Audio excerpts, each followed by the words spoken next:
Bonjour à tous, aujourd'hui nous allons parler de la classification périodique ou encore appelée la classification électronique.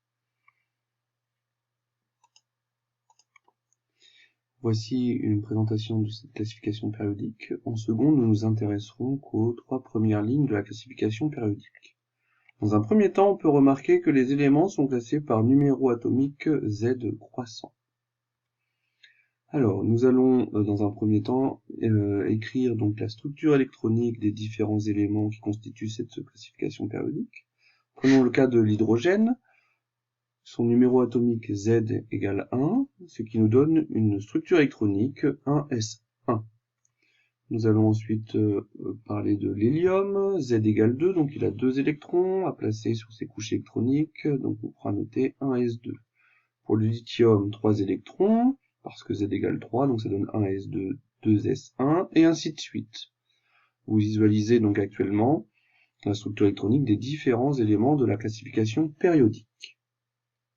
Alors on constate que sur la première couche, couche 1, il n'y a que la sous-couche S qui est remplie, à savoir 1s1, 1s2. Ce sont donc les éléments de la première ligne. Pour la deuxième ligne, apparaît la deuxième couche, couche numéro 2, avec deux sous-couches, 2s, 2p, ici indiquées en vert.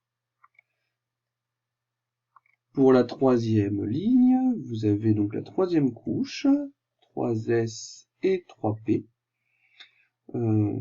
également remplis. Ces trois lignes de la classification périodique, on appelle ça des périodes. Intéressons-nous maintenant aux colonnes. Nous constatons que sur une même colonne, les éléments vont avoir le même nombre d'électrons sur leur couche externe. À savoir ici, la couche externe, c'est la couche numéro 1, avec un électron sur la sous-couche S. Ici, la couche externe, c'est la couche numéro 2, constituée de la sous-couche S avec également un électron. Et ici, c'est la couche numéro 3, constituée de la sous-couche S avec également un électron. Donc il y a un électron de valence pour les éléments de la première colonne.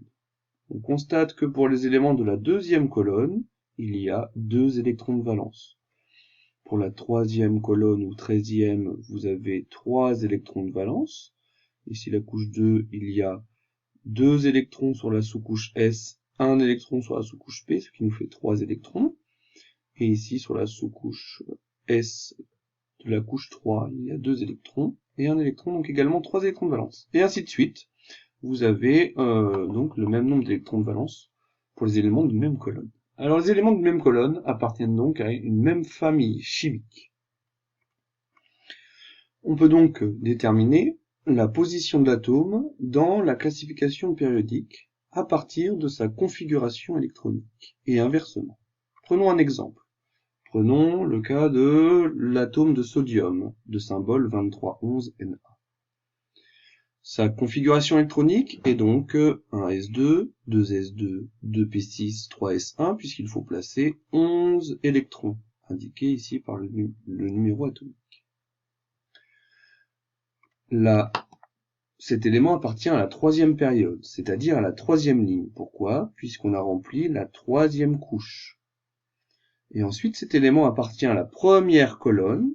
Pourquoi? Puisqu'il y a un électron de valence, c'est-à-dire sur la dernière couche remplie.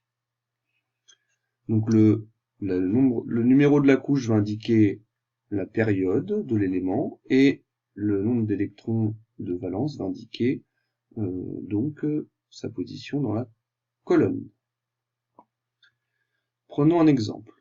Vous avez une structure électronique 1s2, 2s2, 2p5. L'élément va appartenir à la deuxième période puisqu'on a rempli la couche numéro 2.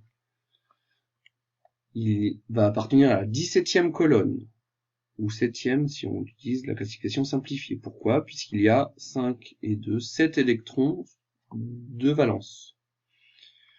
Et son numéro atomique va être égal à 9, puisqu'il y a 5 plus 2, 7 plus 2, 9 électrons au tout, donc autant de protons. L'élément donc est à l'intersection de la deuxième période 17e colonne et porte le numéro atomique numéro 9, donc c'est le fluor.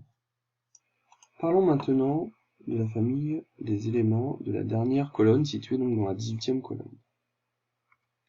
Ces éléments s'appellent la famille des gaz nobles. On peut constater que ces éléments ont leur couche électronique externe saturée, à savoir ici un S contient 2 électrons, ici 2S, 2P6, donc 2 électrons sur la sous-couche S et 6 électrons sur la sous-couche P, et enfin la couche 3 ici pour l'argon, 2 électrons également sur la sous-couche S et 6 électrons sur la sous-couche P. Quand la dernière couche contient 2 électrons, pour l'hélium, on appelle ça donc un duet d'électrons. Et pour le néon et l'argon, ils ont donc 8 électrons de valence sur la couche 2 pour le néon et 8 électrons de valence sur la couche numéro 3 pour l'argon. On appelle ça un octet d'électrons. Cela permet d'avoir une certaine particularité. Ce sont les seuls éléments stables chimiquement et ils ne réagissent avec aucun autre élément. Vous savez maintenant utiliser la classification périodique pour déterminer la configuration électronique de certains éléments. À bientôt!